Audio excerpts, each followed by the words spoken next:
Hey everyone, we have Sarkuna here with us. He is the B2B Customer Loyalty Program expert and also co-founder of Business Boosters. Sarkuna today will share with us how to successfully implement a B2B Customer Loyalty Program. Hi Sarkuna. Hi, Bob. Thanks for having me here today. Okay, before I go to the whys and how to and all that, let me just start with what is this B2B customer loyalty is all about. Now, all of us have probably in some sort of loyalty program like Cutmaster or Bonus League and all that. Those programs are considered B2C, business to consumer. All right. Where I focus in is more within business to business. Why this B2B business is very key at the challenging time right now is because the dealership market is shrinking.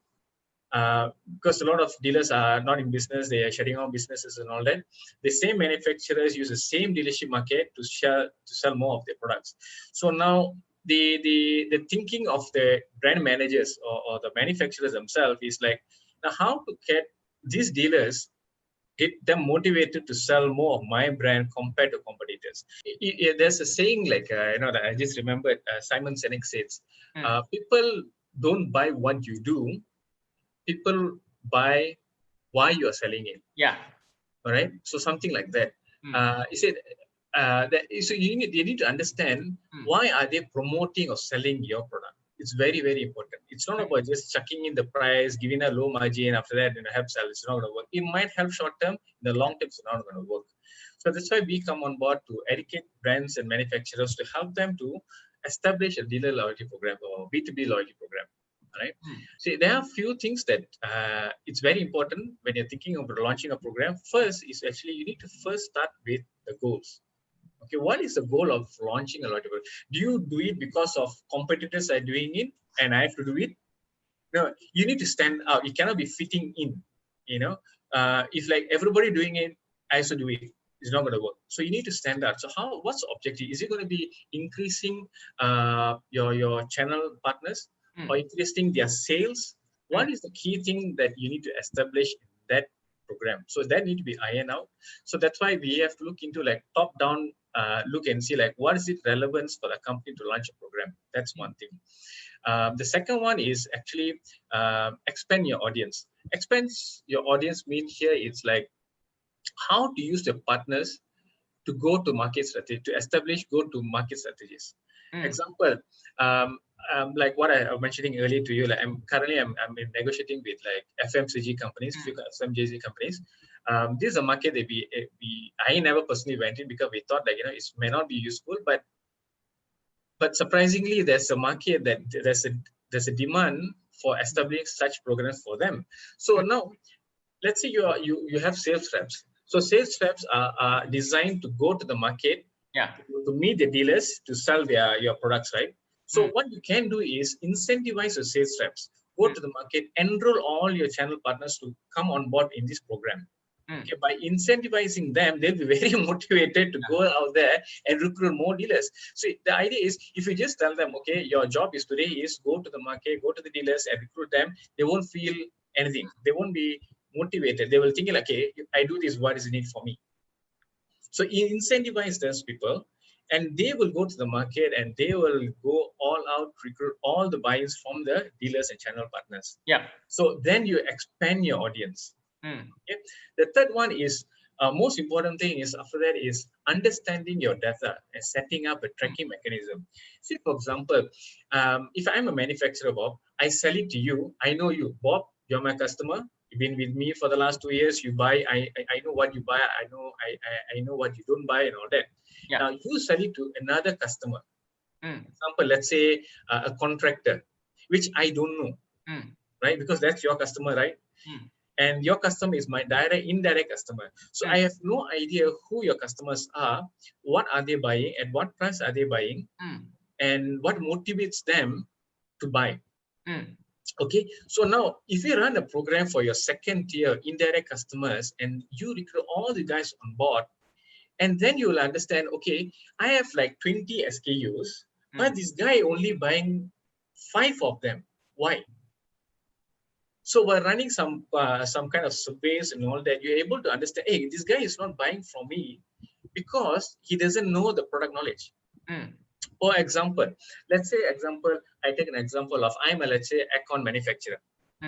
Okay, now there's installation guides and all that.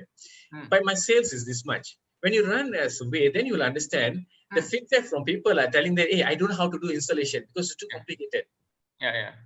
So then you'll understand, hey, that means I need to make it a simplified version to that. So what you can, the manufacturer, what we used to do for some of the clients is pick all these people up, come to a centralized place where we will do all the trainings for them.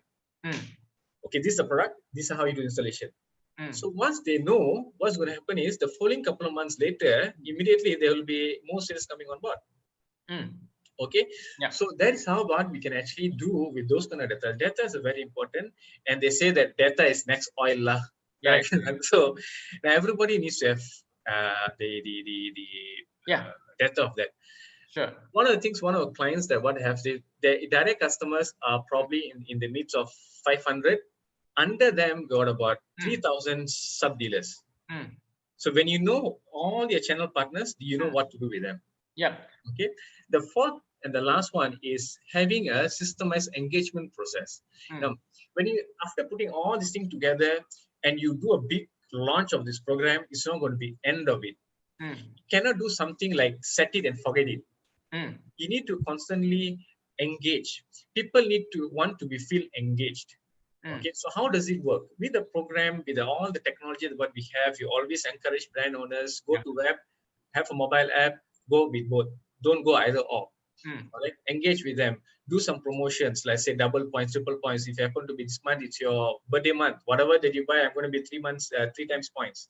You know, those kind of things. Always engage with them. Have every now and then get to them, talk to them through channel communication channels, and understand like what they need. What are they looking at?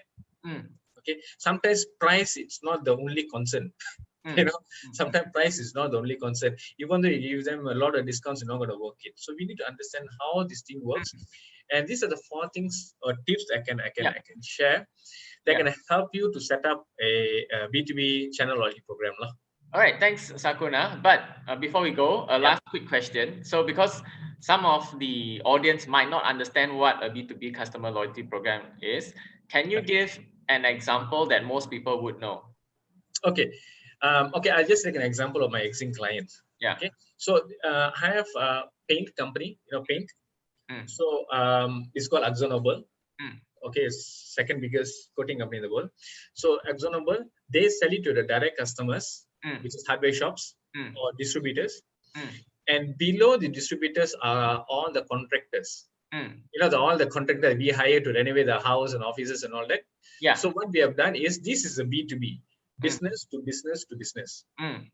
Okay. If we go and buy paint and DIY our own self, we are considered consumers. So what we do is B2B. We do a loyalty program from the manufacturer throughout your channel partners. So we actually establish this framework. We go with the objective like how to engage these segments, do the enrollment into the program, and engage with them and grow the business for the brand. So it can be point system, it can be rewards, it can be gifts, can be anything, right? Yeah. What we usually recommend is point-based reward system because that's why they will get motivated. They know like you are in this tier. You do more sales, you will be pumped into the next tier.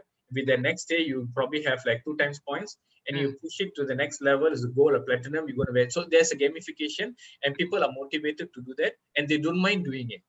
And one example, what we did when we launched a program for one particular client, on the first year itself, end of the first year, the results shows that they saw 25% increase in their sales. Oh, that's good. Yes, that goes into millions because they do almost 80 million a year. So the 25% on the retail business increase, it's applaudable. Okay, that's good. All right, thanks, Sarkuna.